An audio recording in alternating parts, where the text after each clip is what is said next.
मेरा ये काम बन जाए, मेरा ये काम बन जाए, मेरा ये काम बन जाए। इस भावना से सत्संग की ओर उठते हैं। ऐसे लोग आगे चल करके फेल हो जाते हैं। उनको जीवन में न तब मिला न अब मिला। हमें ज्ञान चाहिए तब के लिए, अब के लिए। एक बार एक राजा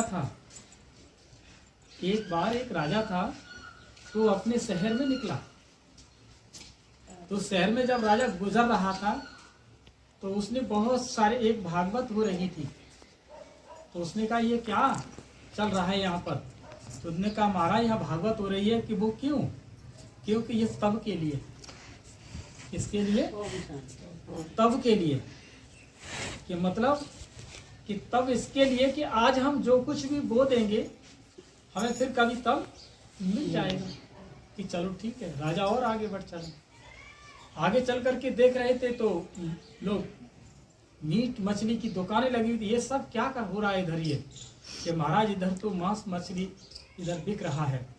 अरे कि ये तो ठीक चीज नहीं है, ये चीज ठीक नहीं, इसको छोड़ो आगे चलते हैं।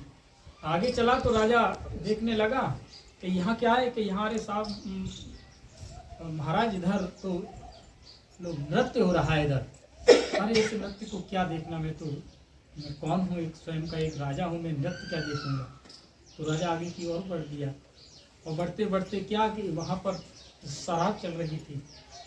लोग उस शराब में आनंद ले रहे थे। कि ये क्या है कि सर इधर मदरा पान हो रहा है। कि ये क्या होता है? कि देखिए महाराज ये चीज़ है, तो बोतल दो, ये तो पानी है। राजा उस पानी को, अरे ये तो पानी की तरह है इसको। तो उस राजा ने उसको पी लिया, उसका प्रयोग कर डाला। जब राजा ने उसका प्रयोग कर लिया तो उस शराब का उसके दिमाग पर असर होने लगा। उसने कहा चलिए भाई, कुछ दिमाग घूमने लगा। अरे इसमें तो कुछ और ही चीज़ है ये तो आगे बढ़ता है। तो वो जो नाच हो रहा था ना, तो राजा उसमें घुस गया। तो उसके अंदर वो नाचने लगा। अपनी बेशुद्ध को भूल गया कि मैं कौन हूँ। वो शराब के नशे में आ गया। तो वो नाचने लगा, सभी के साथ में नाचने लगा। उसके बाद आगे बढ़ा तो वो मीट मछली बिक रही थी, वो उसको भी उसने भक्षण किया। माना एक शराब के नशे से उस राजे का व्यक्तित्व खराब हो गया। एक नशा विकार आया उसके अंदर। तो राजा के अंदर विकार आया, उससे अपने जीवन को नष्ट किया।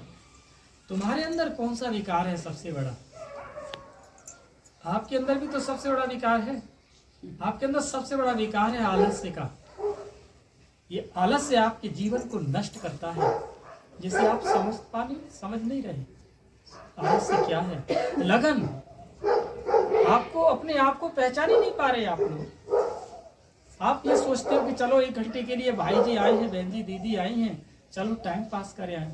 अरे इसका मतलब स्वयं का अनुभव नहीं है। अरे ऐसे गुजा, जिस तरह से आपने ऐसे गुजियां होली पर सारे पकवान खाए थे, आपने भगवान की दी हुई महावाक्य की मुरली को तुमने नहीं पढ़ा। कितना बड़ा अफसोस है, मिस्टेक है ये गलती है बहुत बड़ी। ये गलती ये है कि हमने उनके महावाक्यों को यूं ही समझ लिया। ये कैसे हैं? अरे ये तो ऐसे ही हैं।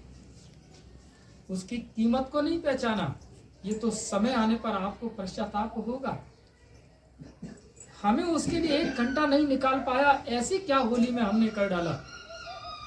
ऐसे हमने कौन सी होली खेली जिसके लिए हम 1 घंटा उस भगवान की होली बैठ करके नहीं, हम बच्चों ने भगवान की ज्ञान मुरली नहीं पढ़ पाई। लेकिन लगन अगर आपके अंदर है तो रास्ता निकल आएगा। अगर आपके अंदर लगन है तो रास्ता